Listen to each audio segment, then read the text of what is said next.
Mecanismos da Obsessão. É um nome meio complicado para quem não estuda a nossa doutrina, mas é muito importante sabermos e estarmos preparados para isso. Com o nosso palestrante, nosso amigo de New Jersey, Júlio Carvalho. Seja bem-vindo.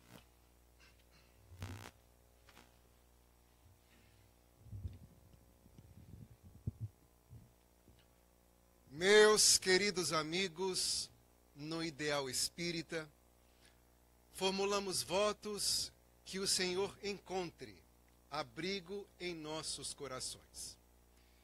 Inicialmente quero manifestar a minha gratidão, porque é tão bom estar no meio de vocês. Rever os amigos com os quais já compartilhamos alguns anos, creio que um decênio de experiências enriquecedoras no bem. Sempre escutamos a seguinte frase em visitar centros espíritas: aqui nos encontramos, com as nossas dificuldades, as nossas diferenças, mas crescendo. Ora, se alguém me dissesse que todo mundo era igual, isto seria anormal. Porque o esperado é que sejamos diferentes. Porque o Criador não nos criou em série, como em uma forma de fazer sorvete, todos quadrados. Cada um tem a sua cota de experiência. Isto faz de nós pessoas únicas. Quando se tem maturidade psicológica, aprendemos que só crescemos quando trabalhamos com o diferente. Se todos somos iguais, não há crescimento. A igualdade deve ser de propósitos, de objetivo, de destino. Mas os caminhos são diferentes e a diversidade nos enriquece. Por isso fico satisfeito de ver rostos novos, rostos antigos, a palavra velha pesa, que continuam ensementando a luz aqui em Danbury, em Connecticut. Escutamos quase que mensalmente alguma referência sobre imigração. E nós que nos encontramos neste país, às vezes não nos damos conta da oportunidade que foi oferecida. O grande musicista John Lennon afirmou em sua canção Beautiful Boy: a vida é aquilo que te acontece enquanto você está ocupado fazendo outros planos. O que equivale dizer para a nossa realidade que existem pessoas que não estão psicologicamente nos Estados Unidos, porque a mente encontra-se no Brasil. Não estão fisicamente no Brasil, porque o corpo encontra-se nos Estados Unidos. Enquanto isto, o momento presente passa célere, e a criatura postergando a oportunidade de ser feliz. Este país, que tem uma missão perante o mundo, é um país de imigrantes. E embora os atuais governadores não estão dando bons exemplos, e existem algumas evidências mesmo de mau comportamento, isso deve aumentar mais a nossa vigilância. Por quê? Não é fácil ser um governante. Não é fácil estar no comando de uma grande nação. E por isto requer muito mais a nossa vibração de amor do que as nossas críticas mentais. As almas enfermas se alimentam destas vibrações pesadas. Logo, quando enviamos a nossa cota de amor, de carinho, imaginando o que faríamos nós se tivéssemos na mesma situação, gostaríamos de receber boas vibrações e não críticas contínuas. os fundadores deste país tiveram uma mentalidade extremamente aberta. Porque esta nação foi criada justamente de pessoas que fugiram de seu país de origem para encontrar aqui, além das oportunidades financeiras, uma libertação religiosa. Na Europa, os protestantes eram perseguidos pelos católicos. Ficou célebre a noite de São Bartolomeu, em que milhares padeceram simplesmente por serem protestantes. Além da perseguição religiosa e o empobrecimento devido a múltiplas guerras, vieram para cá e saíram da Europa de York e chegaram aqui e criaram o Nova York. Saíram de lá de Jersey e, ao chegarem nas Terras Novas, criaram Nova Jersey.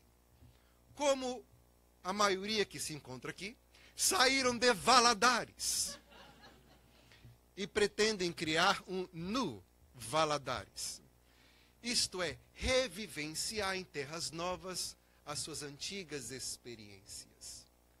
Conta-se, então, que no ano de 1776, na declaração da dependência deste país, os fundadores, Thomas Jefferson, Benjamin Franklin, eles buscaram um animal que representasse este país. E ficaram num diálogo entre um urso, o peru e a águia. E manteve-se, é bem óbvio, a águia, que hoje, se não fosse a proteção dos ecologistas, já estaria extinta. O animal símbolo do país. E é por este motivo que este animal foi objeto de várias lendas, que trazem símbolos riquíssimos para a nossa decodificação. Um deles afirma essa lenda, que a águia é uma das aves com mais tempo de vida. Pode viver aproximadamente 60 a 65 anos. Mas a águia logra esse feito porque quando tem aproximadamente 30 anos de idade, tem que tomar uma decisão drástica. As unhas encontram-se recurvadas, quase que em plume, e o bico já não consegue mais rasgar as carnes do peixe que pega. Por isto, a ave se encontra na seguinte contingente: desistir e morrer por não ter mais como caçar, ou fazer uma transformação drástica. Segundo a lenda, a águia alça então voo em uma montanha muito alta e esconde-se em uma caverna. Passado um tempo, a águia começa a atirar-se contra a própria parede, batendo com a cabeça em direção à parede, fazendo com que o bico caia. Passado algum tempo, um novo bico nascerá. Com este novo bico, esta águia agora arrancará as próprias garras. Esperando por mais um tempo, novas garras crescerão e agora poderá arrancar as penas. Novas crescerão e agora a águia poderá voar por mais 30 anos. O que equivale dizer que, quando estamos em momentos difíceis, é necessário entrarmos em nossa caverna da reflexão e arrancar de nós as causas que engendram a nossa inabilidade de prosseguir. É bem provável que estamos acostumados em ver que a causa da nossa infelicidade está na outra pessoa. Mas as criaturas que já se deram a oportunidade de estudar o livro dos Espíritos, chegará à conclusão que nós somos o arquiteto do nosso próprio destino. A nossa infelicidade, felicidade está em nossas próprias mãos. E depende da nossa decisão superar as nossas imperfeições. Logo, é necessário ter muita coragem. Confunde-se muito a palavra coragem com covardia. Alguém que nos ameaça, nos provoca e temos uma reação instintiva. Qualquer cão pode fazer isto. Pise na pata do cão e o cão morderá. Agora, reagir de forma diferente, isto que é ter coragem. E a coragem de olhar para nós mesmos e indagar qual é a causa da minha infelicidade. O porquê eu sofro. O que eu tenho que arrancar de mim para conseguir superar os meus desafios pessoais. Encontramos, desta forma, um conteúdo riquíssimo de transformação na codificação kardeciana.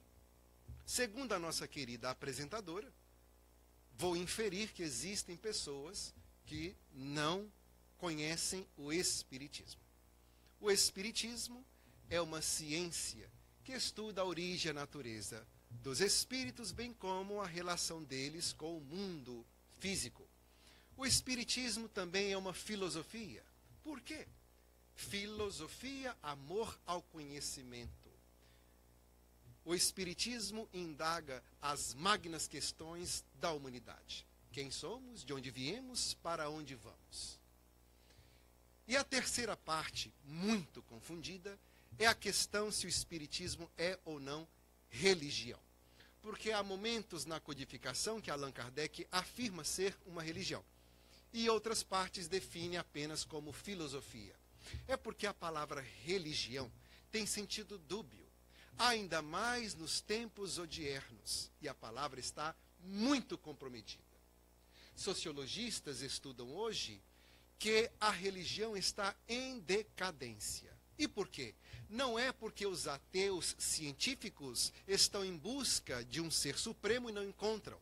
Não se trata disto. É por causa dos maus exemplos dos religiosos, que falam uma coisa e vivenciam outra. Pregam o reino de Deus, mas estão com muita ferocidade lutando pelo reino da terra. Nós espíritas, que viemos do Brasil, temos uma concepção bem diferente de religião. Por quê? Porque a maioria dos espíritas brasileiros são ex-católicos. E tiveram uma experiência muito positiva no catolicismo. Cresceram, foram batizados, querendo ou não. Participaram de festas juninas, querendo ou não. E existem até hoje centros espíritas fazendo festas juninas. Uma festa tipicamente do ritualismo católico. Cresceram ou não e casaram na igreja. Mesmo depois de se tornarem alguns espíritas, é normal, porque o catolicismo está tão impregnado em nossa cultura que o futebolista, depois de marcar um gol, faz o sinal da cruz em agradecimento. Apenas no Brasil.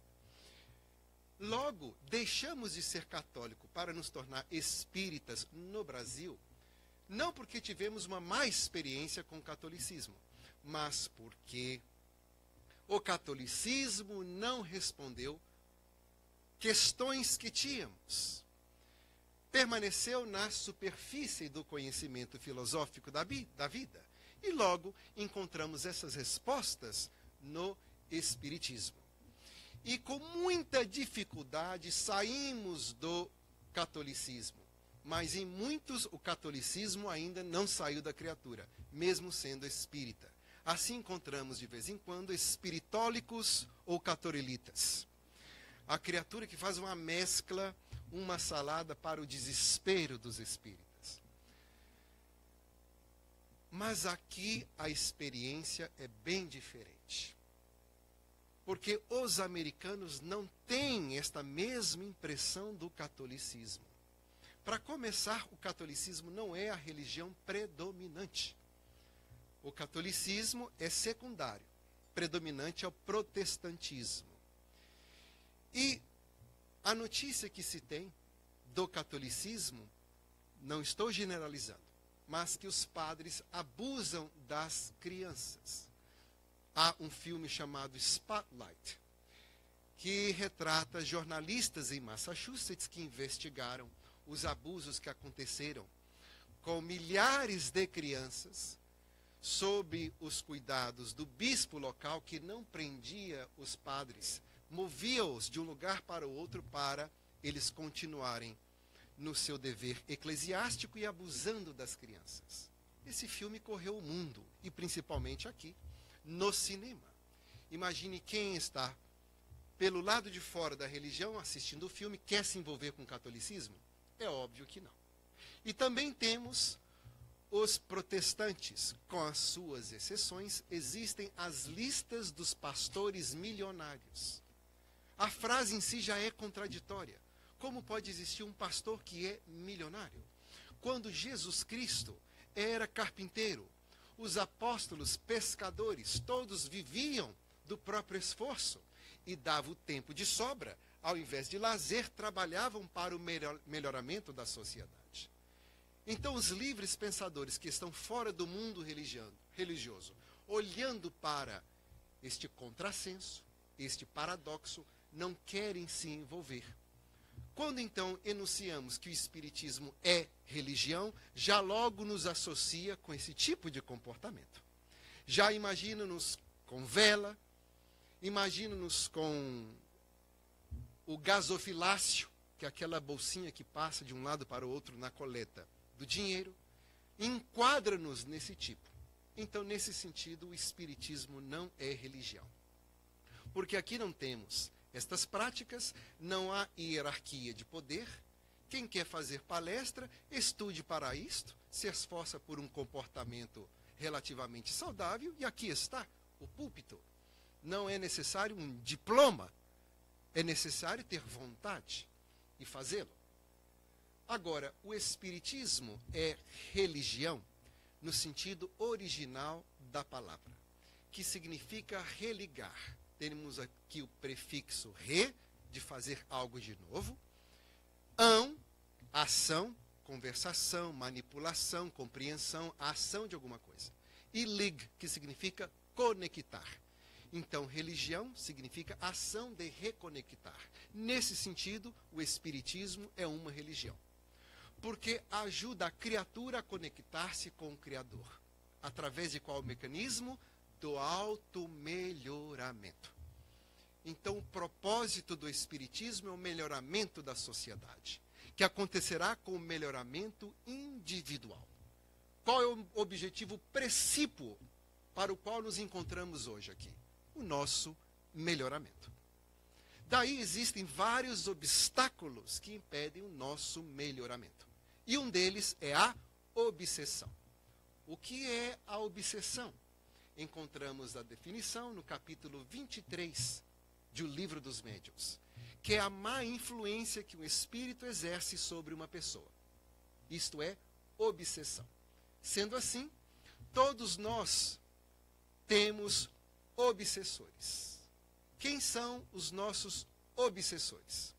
Existem obsessores que nós os prejudicamos em uma reencarnação passada e eles querem fazer justiça com as próprias mãos. E existem os obsessores gratuitos. Nos obsidiam sem nenhum motivo, simplesmente porque querem causar confusão onde haja o bem. São inimigos do esclarecimento. Todo aquele que se compraz na treva fica muito incomodado quem está esparzindo a luz. Daí a dificuldade de mantermos a harmonia, ainda mais quando existe um grupo tão heterogêneo. Logo, o nosso esforço é sempre manter a harmonia do grupo. Os mecanismos da obsessão partem de nós mesmos. Porque, segundo a literatura kardeciana, os espíritos não criam nada em nós. Eles aumentam algo que já carregamos em nós mesmos. Logo, se eu não tenho o vício do cigarro, os espíritos não me inspirarão a fumar.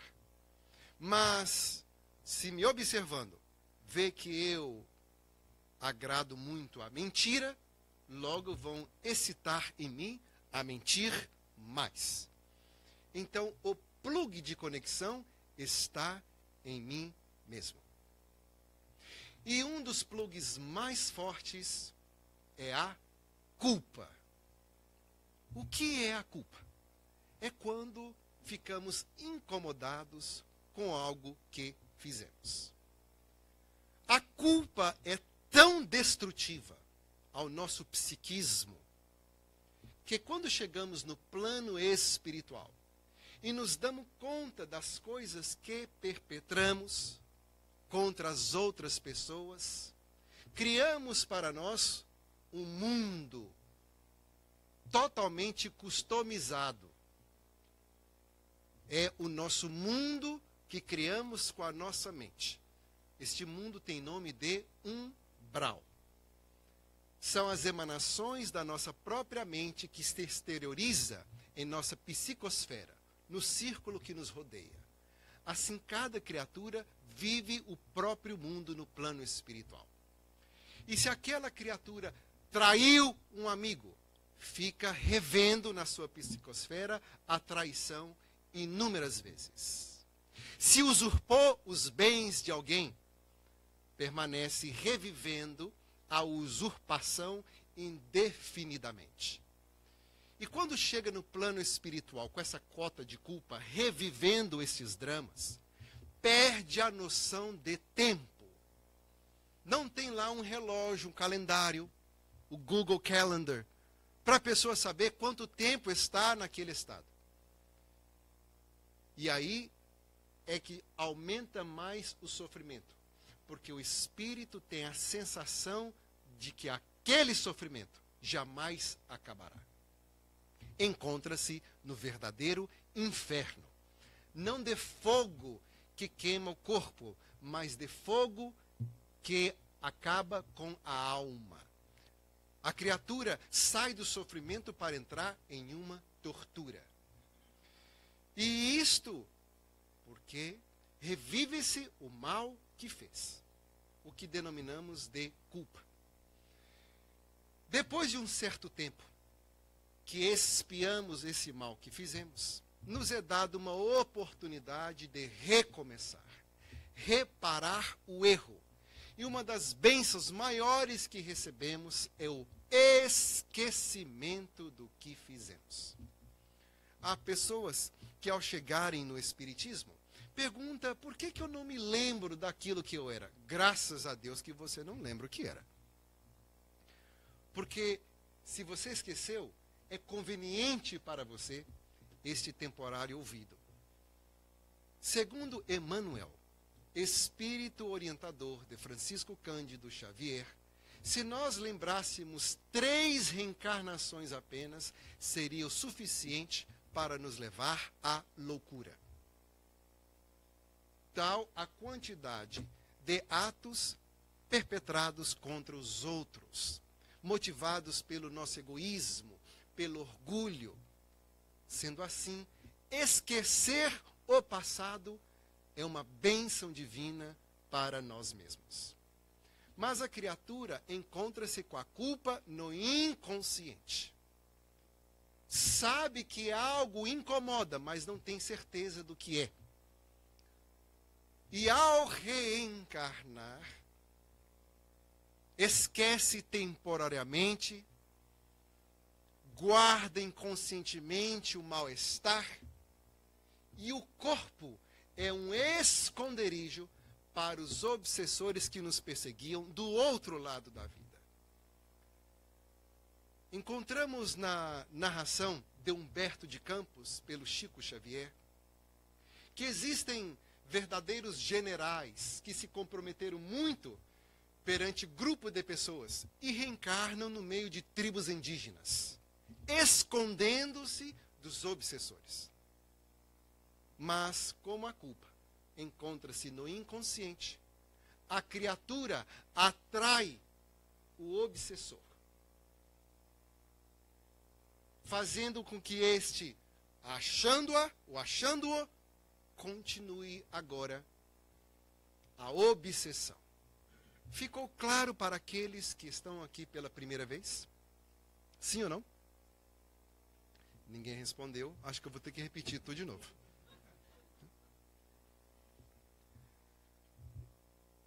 Obsessão é a influência má que um espírito exerce sobre uma pessoa. E esta influência se dá pela culpa que carregamos em nós mesmos. Nós prejudicamos alguém e esta pessoa quer fazer justiça com as próprias mãos. Como se libertar disto? Nós encontramos algumas terapias no centro espírita. Por exemplo, o passe. O passe é uma terapia. É um remédio que vai mitigar os sintomas, mas não vai trabalhar na causa do problema. Como uma gripe.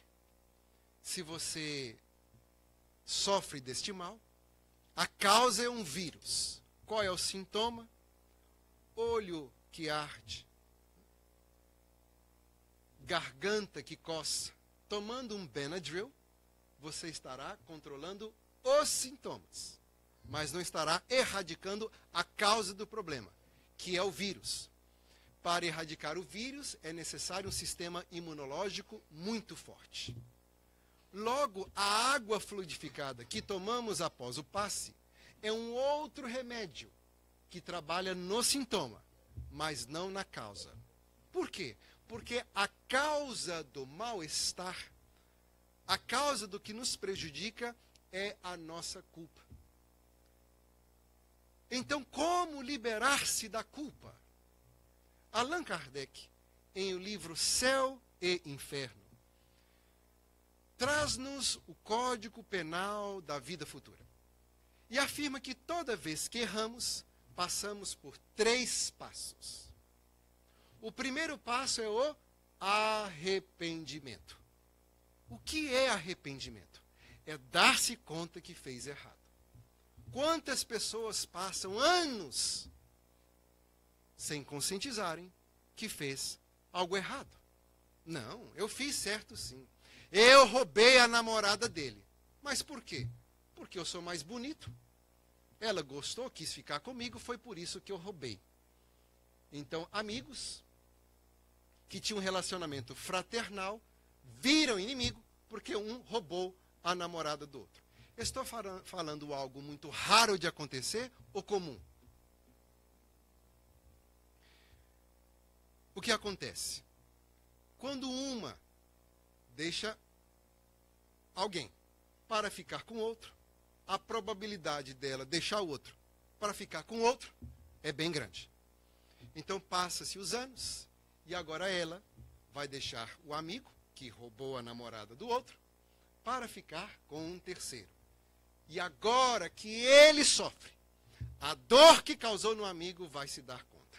Meu Deus, é isto que ele sofreu? Não é possível que eu fiz ele passar por esta situação. Aquilo foi errado. Surge então o arrependimento. É dar-se conta que errou. É o primeiro passo. Agora é necessário o segundo passo, que Allan Kardec chama de expiação ou remorso. Nós sofremos pelo mal que fizemos. É uma tortura. Como é que eu tive a coragem? Quão ignorante eu fui e egoísta, e sofremos. E há muitas pessoas que param por aí, na culpa. E a culpa não resolve nada. A culpa não soluciona o problema. A culpa é tão intensa que alguns suicidam-se. É o caso de Judas ao trair Jesus Cristo. Depois que ele notou que Jesus entregou-se sem nenhuma reação, ele se deu conta que agiu errado. E foi tomado de tanta culpa que se suicidou. Há alguns que começam a embriagar-se para esquecer o mal que fez. Mas no outro dia, depois de passado o efeito do álcool, surge agora um novo problema. A culpa com a ressaca. E trabalhando em uma penitenciária os passados 11 anos, é muito triste constatar a quantidade de pessoas que ali chegaram embriagados. Mataram alguém com seus carros, porque estavam tentando esquecer um outro problema. É óbvio que multiplicaram infinitamente o problema original que tinham. Logo, beber para esquecer jamais será uma solução. Por que nós sentimos a culpa? Qual é a função? A função da culpa é nos alertar a não repetir o mesmo erro. Este é o objetivo. Se nós não sentíssemos absolutamente nada depois de cometer um erro, é bem provável que ficaríamos errando eternamente, nos endividando moralmente. Logo, ficamos muito mal quando fazemos um erro, para aprendermos a não recometer o erro. Este é o objetivo da culpa. A função precípua de sentirmos tão ruim conosco mesmo. Mas não é para ficarmos aí, remoendo em nós mesmos esse mal que fizemos. Porque este é o mecanismo do nosso obsessor. Nos atrasar. Colocar em nossa mente que não valhamos nada. Você está em casa e começa umas autoafirmações. Eu não presto mesmo. Como eu sou hipócrita. Falo uma coisa e ajo diferente. Estes pensamentos não são inspiração do seu anjo guardião. São de criaturas que provavelmente prejudicamos, ou estes inimigos gratuitos daqueles que desejam crescer, que estão insuflando ideias muito negativas na sua cabeça. Veja as criaturas que sofrem de algum transtorno psiquiátrico, o bipolar, o esquizofrênico, e que escutam vozes. É interessante notar que as vozes nunca dizem para estas pessoas: você é uma pessoa brilhante, você é o máximo, vai que você pode, como você é inteligente. Não. As vozes dizem: você não presta, you're not worth it, kill yourself. Nobody will notice that you're gone. Ninguém vai perceber que você partiu. Se você está escutando estes pensamentos em sua mente, isto não é inspiração de um anjo guardião. São pessoas que querem lhe derrubar. O que adianta ficarmos vivendo neste passado? Estamos consertando qualquer coisa? Remoendo-nos por dentro? É óbvio que não. A culpa só tem esta função: evitar que venhamos a fazer o mesmo erro quando surja a situação semelhante à do passado. Ponto final. Então, ao sentir a culpa, Allan Kardec então sugestiona que devemos passar para o terceiro passo, que é a reparação. Consertar o erro que fizemos. E ao consertar este nosso erro, a nossa própria consciência nos libera do mal que fizemos. É por isso que o frontispício do Espiritismo é: fora da caridade não há salvação. A salvação é de nós mesmos. Caridade é ação no bem. Porque quando praticamos o bem, nos liberamos da nossa culpa. Em termos práticos, suponhamos que fizemos o mal a alguém que conhecemos. E a pessoa está aqui em Canérec mesmo. Passa-se um tempo, algo semelhante nos acontece, sofremos a dor que infligimos no outro e damos-nos conta que agimos errado. Estamos arrependidos. Despertou a nossa consciência para o erro. Segundo passo, sentimos-nos culpados. O ressentimento. paremos por aí. Vou acabar com esse sofrimento agora. O que vou fazer? Tentar consertar a situação. Fulano, você poderia sentar aqui? Gostaria de conversar com você. Há 3 anos atrás, eu não tinha a mentalidade que hoje eu tenho. Eu estava tomado de perturbações inúmeras, muito mais egoísta e inexperiente que ainda sou, e lhe fiz aquele mal. Eu te chamei para lhe pedir perdão. Você me desculpa. Agora, a criatura que escutou essas palavras tem 2 caminhos. Primeiro caminho, quando me faz a mim uma vez, faz para todo sempre. Saia da minha frente. Não quero te ver nem pintado de ouro. É alguém extremamente perturbado e doente, porque agora levará o lixo moral eternamente consigo. Agora, se for alguém psicologicamente maduro, vai dizer: ah, sim, realmente você me prejudicou muito. Confesso a você que há 3 anos atrás eu fiquei extremamente magoado com o que você me fez. Mas graças a Deus eu fui tocando o barco para frente, dei menos importância àquilo e estou bem. Sim, te perdoo, toquemos o barco para frente. Porque eu também fiz outros erros, mas o importante da vida é caminhar para frente e não permanecer atrás. Estamos bem? Agora, isto ainda não reparou o mal que eu fiz. Suponhamos que eu roubei o emprego da criatura. Logo, eu vou ajudar alguém a conseguir um emprego. Tenho que fazer um bem equivalente ao mal que eu fiz. E a minha consciência vai liberar-me. Para ficar fácil, falemos de dinheiro. Suponhamos que eu roubei $1.000. Passado algum tempo, me arrependi, senti a culpa e agora eu vou pagar. Se eu ajudar alguém com $50, isto foi um bem ou um mal? Foi um bem? Foi um bem equivalente ao mal que eu fiz? Não. Então, meu 50 não vai cobrir os 1.000 que eu roubei. Eu tenho que ajudar de 50 a 50 até chegar ao 1.000.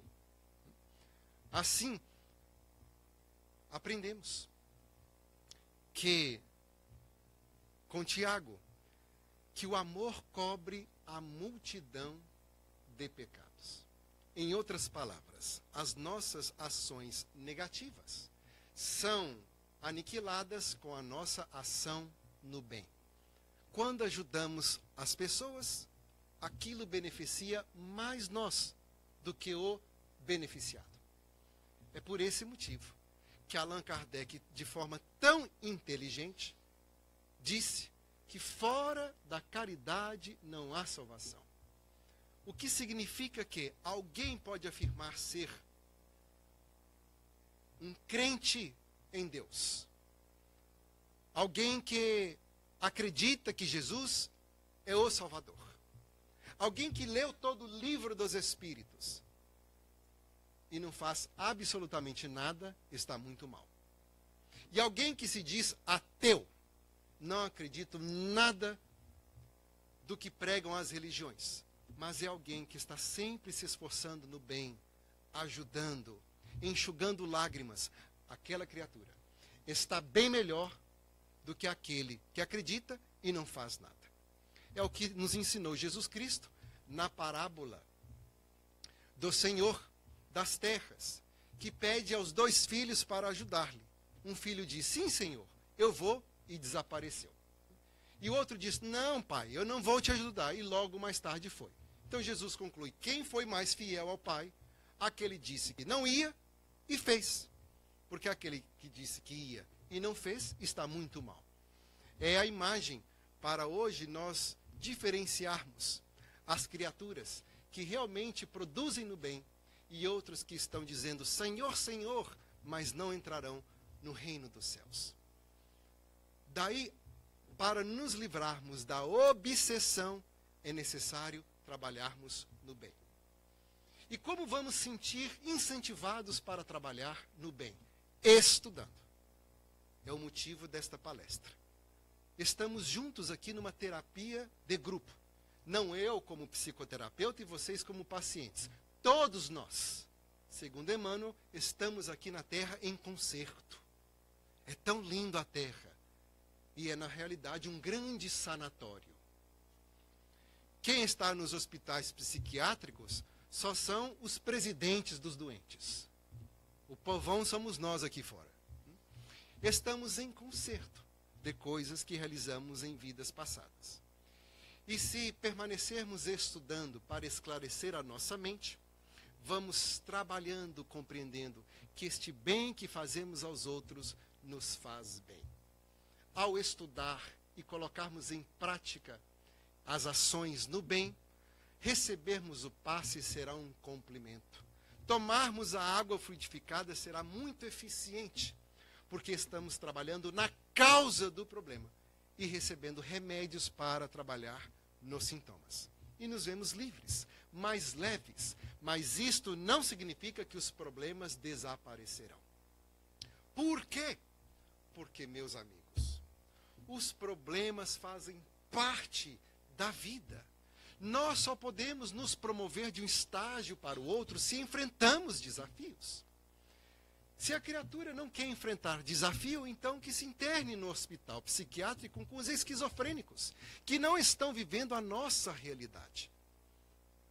Para desenvolvermos o nosso potencial de inteligência e de moralidade, são necessários desafios. Quando passamos pela escola, por exemplo, da fase primária, para depois o magistério, a universidade, são fases diferentes que impôs diferentes obstáculos. Quais eram os objetivos daqueles obstáculos? Promover-nos intelectualmente. É só com obstáculos que superamos o nosso atual limite. Assim, as virtudes. Para eu desenvolvê-las, são necessários obstáculos. E as criaturas difíceis ao nosso redor, do nosso convívio, são o material que Jesus Cristo usa para desenvolver o nosso material. Assim, aprendemos paciência com os nervosos, tolerância com os incompreensíveis, amor com aqueles que odeiam, porque são eles que oferecem esse material de exercício. O Centro Espírita é uma universidade da alma. E através do conhecimento e da prática destes ensinos, é que nós obteremos a tão almejada paz. O que significa paz em Espiritismo? Cumprimento do nosso dever. Eu reencarnei para um propósito. Qual é o propósito? Cumprimento do seu dever. Desenvolver a intelectualidade, desenvolver a moralidade. Ser inteligente e, ao mesmo tempo, ser bom. Daí, estudar e praticar. Gostaria mesmo, digo a vocês, por amar as pessoas, ter aqui uma caixinha de solução. Tem uma caixa mesmo, veja. E arrancar para cada um a solução do problema. Gostaria. Mas a vida não funciona assim. O nosso anjo guardião, que nos ama e tem por missão nos proteger, não pode resolver os nossos problemas para nós. Deus não fará por nós aquilo que nos compete. Porque o que nós rotulamos de problemas são oportunidades de crescimento. Como a palavra crises em japonês significa oportunidade. Porque são oportunidades de crescimento. Logo, entremos em nossa caverna. Simbólica, é claro. E arrancamos o bico do orgulho. O que é o orgulho? E por que nos prejudica? O orgulhoso é aquele que acredita saber tudo. Se sabe tudo, já não aprende mais nada. E não escuta ninguém. O orgulhoso pensa que sabe. E o antídoto para o orgulho, que seria arrancar o bico, é a humildade. O que é humildade? Palavra tão confundida por nós da Sul-América. Nós acreditamos que humildade é a criatura andar com um chinelo furado. com a camisa rasgada, mal cheirosa. Vemos alguém caminhando na rua e dizemos, que pessoa humilde. Aproximamos-nos e perguntamos, você precisa de ajuda? Sai de mim! Eu não preciso de ninguém. Veja aí o orgulho. Então, a humildade não é camisa rasgada. Há pessoas que fingem humildade dizendo não saber nada. Eu não gosto de telefone celular, não sei nem apertar esses botões. Exibindo ignorância. Isto também não é humildade. É falta de interesse para aprender a manejar o objeto. Não gosto nem de apertar o botão do computador. Não, comigo é a moda antiga. Isto não é humildade, isso é atraso. A criatura não saber mexer no computador até hoje. A minha mãe, ela trabalha limpando casas, como muitos dos imigrantes. E eu chegava na casa dela e via ela lá, com uma papelada, tentando montar a agenda da semana. Imagine trabalhar com 6 pessoas, ter várias casas. É muito difícil. Eu falava, mãe, você está gastando tanta energia para poder fazer esta agenda. Esse é o trabalho do computador. Não gosto nem de olhar para essa troça. Uma ignorância terrível. Ignorância não no sentido pejorativo. Falta de conhecimento. Ignorar. Mas, mãe, a teimosia, não queria aprender, foi vencida pela dor. Porque quando nós somos teimosos, vem a dor para corrigir. Porque, segundo Joana de Ângeles, nós aprendemos por 2 caminhos, pelo amor ou pela dor. Isto é, alguém nos orienta, assistimos um filme, não fume, não faz bem à saúde. Um amigo, um parente, uma palestra, não fume, não faz bem à saúde. E a criatura teimosa, o corpo é meu, eu o destruo se quiser. Ok? Seu livre-arbítrio. Não quis escutar a voz do amor. Vem agora o enfisema pulmonar. Chega o câncer. Agora eu vou largar o cigarro. Esperou a dor para escutar exatamente o que o amor estava querendo dizer. É necessário que seja assim? Não. Então um dia eu cheguei lá e ela aos prantos, vou largar essas casas, largar todo mundo, abandonar esse trabalho. E muitos papéis espalhados pelo chão. Falei, você está pronta para aprender o computador agora? Estou. Aprendeu que, olha, ela sabe fazer um spread, um Excel sheet.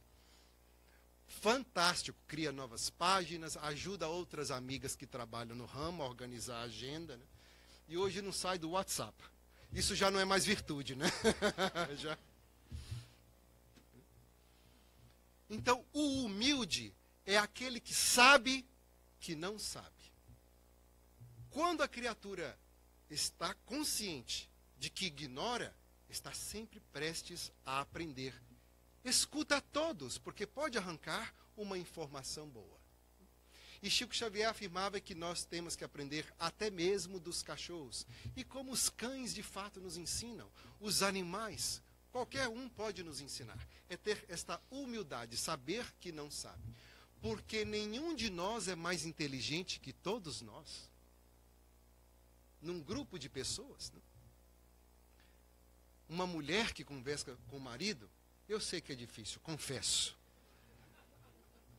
E não pode dizer que está certo, né? Porque aí ganha ritmo e fica mais difícil a conversa. Arrancar o bico do orgulho. Né? Arrancar as garras do egoísmo. Pensando apenas em nós mesmos, surge todo tipo de mal. Porque tanto no microcosmo como no macrocosmo, a lei é de solidariedade. Encontramos no microcosmo os átomos, que temos ali os prótons, os nêutrons, os elétrons. Se o elétron deixasse de ser solidário e afirmasse, eu estou cansado de compartilhar a minha carga energética com esse núcleo atômico, vou sair daqui, e os elétrons fugissem, todo o universo deixaria de ser. Se a Lua, no macrocosmo, dissesse para a Terra, estou cansado de dividir a minha força gravitacional com essa Terra, comprometeria a harmonia do sistema solar. A solidariedade está por toda parte. Então, quando se decide ser egoísta, está indo contra as leis naturais. Não são leis do espiritismo, leis naturais. E Jesus Cristo, como sendo um revelador das leis divinas, nos ensinou a lei do amor como a mais importante de todas, porque nós, amando as pessoas, liberemos-nos dos próprios sofrimentos que criamos através do egoísmo. Então a solução está dentro de nós. Por isso que o Espiritismo é uma universidade da alma. Para tudo há solução, se queremos superar. Se detêssemos a ler um capítulo nada mais, leiam, por favor, os que não leram. Abra o Livro dos Espíritos. Tem aí a terceira parte, intitulada Leis Morais. Esta parte é composta de 12 capítulos. E o último, da perfeição moral, começa com o subtítulo As Virtudes e os Vícios. Se lêssemos apenas esse subtítulo, o quanto já evitaríamos problemas para nós. E ali, Allan Kardec interroga as entidades superiores que dirigem este planeta, se basta a nossa vontade para nos livrarmos de um vício, de um problema. E os espíritos responderam que sim, e pouca vontade bastariam. Mas quantos de vocês têm a vontade nos lábios e não no comportamento? Isto é, dizemos que queremos uma coisa e fazemos outras coisas. O comportamento é um, o querer da boca é outro. Logo, querer de fato é uma força do espírito. Quero superar o meu problema. Vou produzir no bem para liberar-me da culpa. Liberando-me da culpa, não há espírito obsessor que me prejudique. Posso, às vezes, ficar temporariamente sobre o influxo obsessivo, mas não serei uma pessoa obsediada.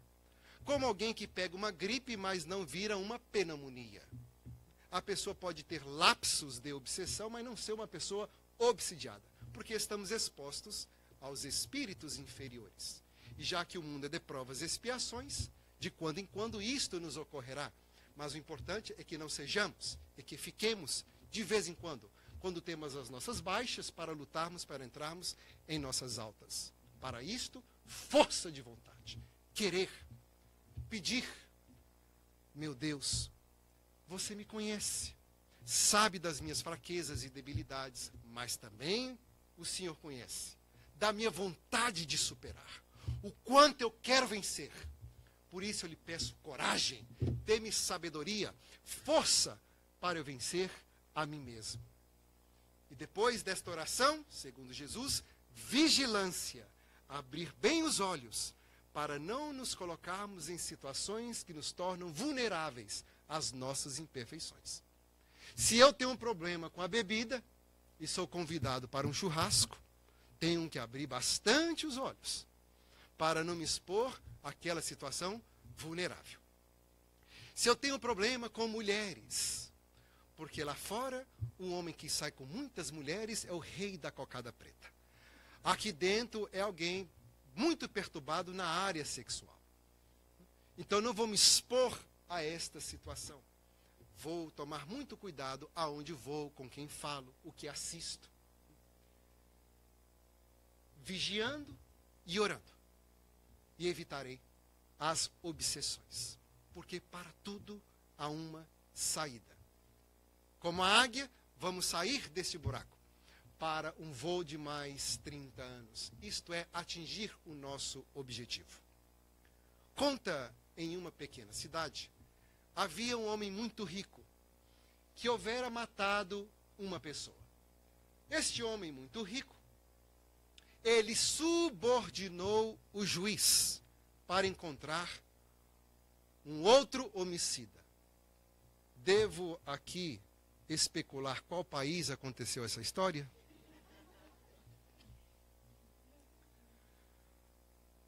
E encontraram um senhor muito modesto, conhecido pelas pessoas, de poucos valores pecuniários para ter um advogado. E logo então o juiz achou ele como válvula de escape. Vamos dizer que este senhor foi o homicida. A sociedade entrou em pânico, porque as pessoas conheciam aquele homem. Então, no dia do julgamento, estavam presentes, o homem se apresentou, e o juiz temeu uma revolta do povo. Disse então: vou encontrar uma saída para esta situação. O seu destino está em suas mãos. Como assim, seu doutor? Perguntou este homem muito simples. Vou escrever em 2 pedaços de papel as palavras culpado e inocente. O papel que você escolher será o seu futuro. Desnecessário dizer que o juiz corrupto escreveu culpado nos 2 papéis. Apresentou ao Senhor, ele meditou, refletiu e com muita rapidez pegou um dos papéis e engoliu.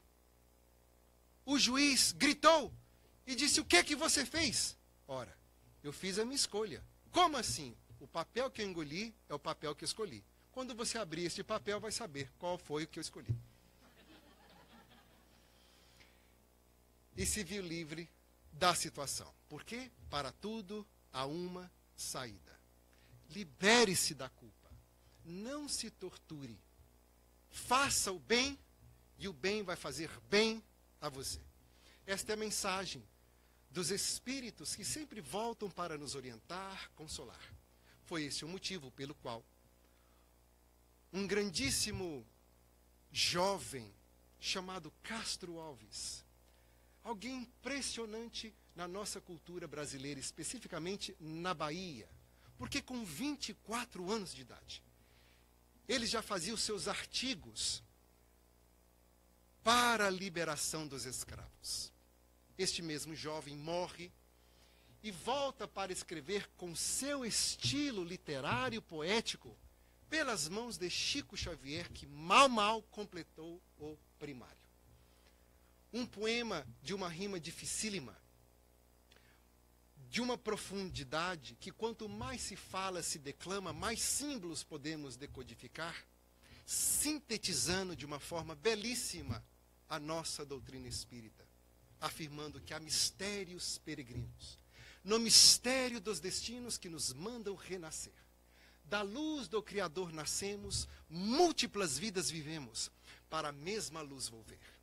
Buscamos em a humanidade as verdades da verdade, sedentos de paz e amor. E em meio aos mortos-vivos somos míseros cativos da iniquidade e da dor. É a luta eterna e bendita em que o espírito se agita na trama da evolução. Oficina onde a alma presa forja a luz, forja a grandeza da sublime perfeição. É a gota d'água caindo no arbusto que vai subindo, pleno de seiva e verdor. É o fragmento de estrume que se transforma em perfume na corola de uma flor. É a flor que eterna expirando, cai ao solo fecundando, o chão duro que produz, deixando o aroma leve nas aragens que passam breve nas madrugadas de luz. É a rija bigorna no malho, pelas fainas do trabalho, a enxada fazendo pão. É o escopro dos escultores, transformando pedra em flores, em carraras de eleição. É a dor que através dos anos, dos algozes e dos tiranos, anjos puríssimos faz, transmutando neros rudes em arautos de virtudes, em mensageiros de paz. Tudo evolui, tudo sonha, na imortal ânsia risonha de mais subir e mais galgar.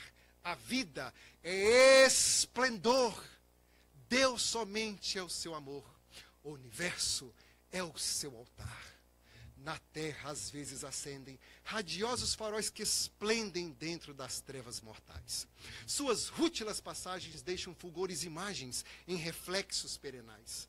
É o sofrimento do Cristo, portentoso jamais visto no sacrifício da cruz, sintetizando a piedade, cujo amor à humanidade nenhuma pena traduz. É Sócrates essa cicuta. É César trazendo a luta, tirânico e lutador. É Celine com sua arte, ou Sabre de Bonaparte, o grande conquistador. É Anchieta dominando, a ensinar catequizando os selvagens infelizes. é a lição de humildade, de extremosa caridade do pobrezinho São Francisco de Assis. Ó bendito quem ensina, quem luta, quem ilumina, quem o bem e a luz semeia, nas fainas do evolutir terás aventuras que anseias, nas sendas do progredir. Uma excelsa voz ressoa, no universo inteiro ecoa, para a frente, caminhai.